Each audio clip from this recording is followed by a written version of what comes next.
Hey there, Agile Adventurer. Just a quick question. What if, for the price of a fancy coffee or half a pizza, you could unlock over 700 hours of the best Agile content on the planet? That's audio, video, e-courses, books, presentations, all that you can think of. But you can also join live calls with world-class practitioners and hang out in a flame war-free and AI slop-clean Slack with the sharpest minds in the game. Oh, and yes, you get direct access to me, Fashko, your Scrum Master Toolbox podcast. No, this is not a drill. It's the Scrum Master Toolbox membership. And it's your unfair advantage in the Agile world. So if you want to know more, go check out scrummastertoolbox.org/membership. That's scrummastertoolbox.org/membership. And check out all the goodies we have for you. Do it now. But if you're not doing it now, let's listen to the podcast. Hello, everybody. Welcome to our another week of the Scrum Master Toolbox podcast. And this week we have joining us from beautiful Finland, Olaitan Fashanu. Hey, Olaitan, welcome to the show. Thank you. Thank you for having me. It's great to be here. Yeah, it's a pleasure to have you. So let me tell you a little bit about Olaitan. He's a customer-focused professional with expertise in product management, technology, and coaching. He drives digital and agile transformations, builds collaborative cross-functional teams, and delivers high-quality products across markets. Curious and strategic, he explores AI, and I'm sure we're going to talk about that a lot this week, and data intelligence, while balancing technical depth, business goals, culture, structure, and of course, the most important, long-term vision. So, Olaitan, that was a short intro to you. So tell us a little bit more about yourself and how did you end up becoming a Scrum Master? Right. That was, I think I've been expecting this question anyways. I get these questions a couple of times, but it's good to talk about it. My journey started way back, I would say maybe 10, 11 years ago, when I actually started, working in a project. I was working in a metal fabrication company. So I was in charge of handling this end-to-end delivery of fabricated steel. And so that was when I actually got myself into project management. So I started way back then. I was handling that back-to-back end-to-end delivery. And then after a while, I had some discussions with a couple of friends. So one friend of mine was actually already into agile project management. And then he told me that, you've had this experience, why not just, switch, switch it up, spice it up a little bit, given your background, things like that, you could actually do well in this space. And then I was like, yeah, but I was actually not a fan of being a Scrum Master. I really want to be really sincere with you, to be honest. I wasn't a fan of that. You're not the first. Yeah, so I was, because the thing is that I've actually been studying it, and then I was studying, I was like, what kind of role is it that you don't have any formal authority? You can actually, what kind of role is that? And it's so confusing, right? Especially if you come from a project management background. Yes, exactly. So I was like, how can I even survive in that kind of situation, in that domain? So he told me, we had that discussions, and then I was watching him because he was already in that, doing that. And then I was going back to him, asking questions. How are you, doing in this, space? What kind of advice would you? And then he shared, and then he introduced me to a lot of things. He asked me to read some books, listen to some, watch some videos. And I started doing that. And then I went for the course. I did the course, Scrum Master and training course. And then I found it very interesting. But my first option was to maybe become a product owner. But I was like, okay, should I? Which one should I? But then I started with Scrum Master. So that was how I started. It's funny because way back when I started my first Scrum Master and then Agile career in general, I remember thinking that in retrospect, the project management background people like myself at the time, I started as a project manager, they would be so much more happy and probably comfortable with the product owner role. But why did you think that back then? Olato? So the product owner, I was thinking that with the product owner, you have more say in what is going on. You could actually take a decision and stand by it. Unlike the Scrum Master role where you need to influence, you need to do it, stylishly. You need to be able to nudge people to do the right thing. You don't have to enforce in things on people. You just have to find a way to coach, to teach and then guide, influence. So I was looking at my background and where I was coming from, what I was used to, that can I actually do this? But I think isn't a product owner role more suitable for me to do that if I really want to be someone who wants to take a decision and stand by it. So that's something I was contemplating at that time. But I found okay, maybe being a Scrum Master would actually shape me a little bit, give me that flexibility, that I actually want. So that's why I just, chose this, journey. Talking about flexibility, today's Monday, Fail Monday here on the podcast. So let's go through one of those stories where flexibility was required. Of course, we're talking about the story of failure because we want to learn from that story. So we'll discuss the takeaways and the lessons learned later, Olaitan. But tell us the story of a difficult moment you had as a Scrum Master. Right. I think if I want to take it back, I'll take it back to when I, during my early years being a Scrum Master.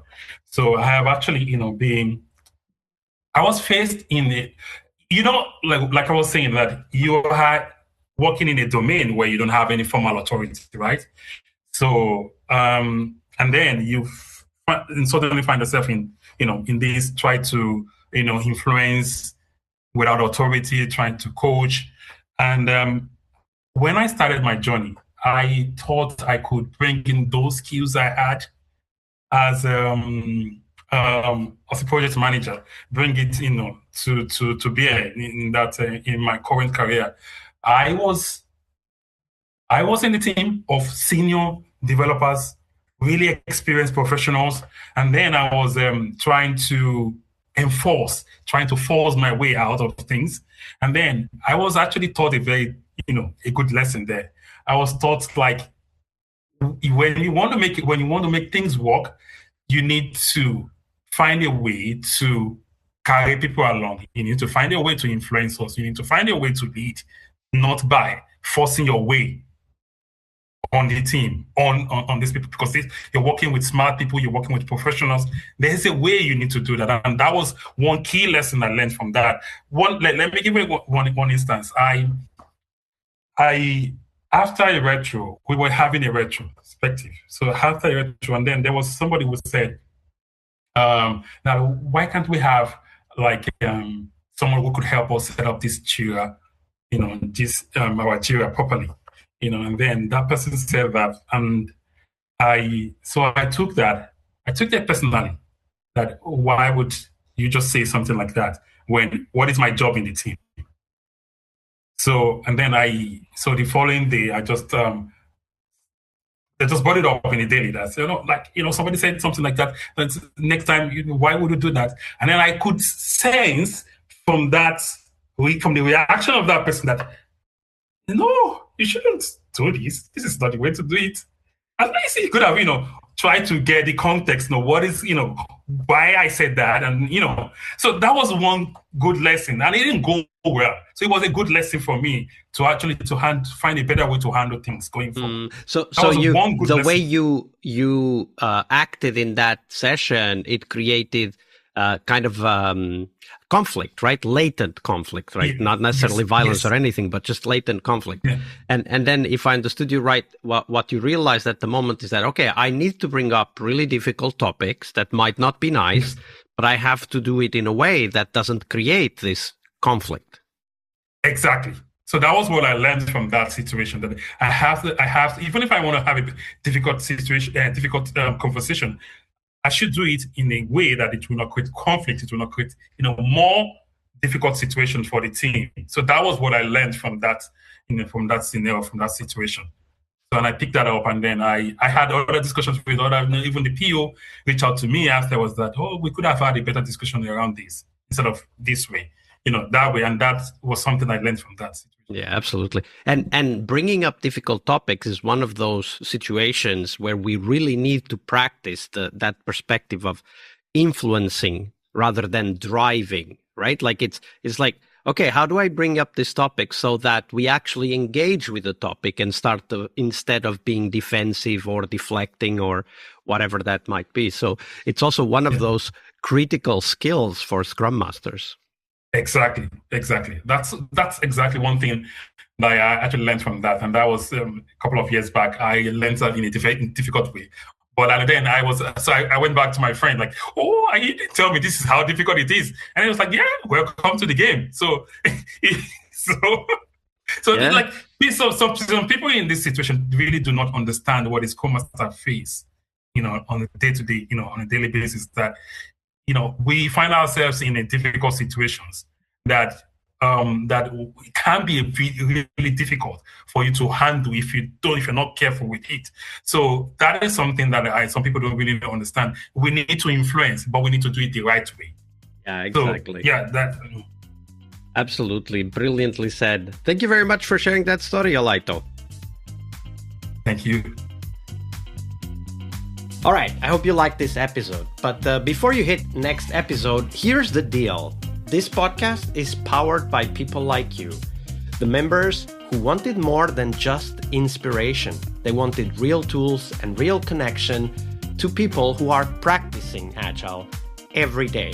We're talking access to over 700 hours of Agile Gold, CTO level strategy talks, summit keynotes, live workshops, e-courses, deep dive interviews, books, and if you're into no estimates, we got the pioneers of no estimates in those deep dive interviews as well. Agile business intelligence, creating product visions, coaching your product owner courses, you name it. You'll get invites to monthly live Q&As with Agile pioneers and practitioners, plus a private Slack community, which is free of all of that AI slop you see everywhere, and of course, without the flame wars. It's a community of practitioners that want to learn and thrive together. It's the best place to connect with community and learn together. So if this podcast has helped you before, imagine what you will get from this podcast membership. So head on over to scrummastertoolbox.org/membership and join the community that's shaping the future of Agile. And we have so much for you.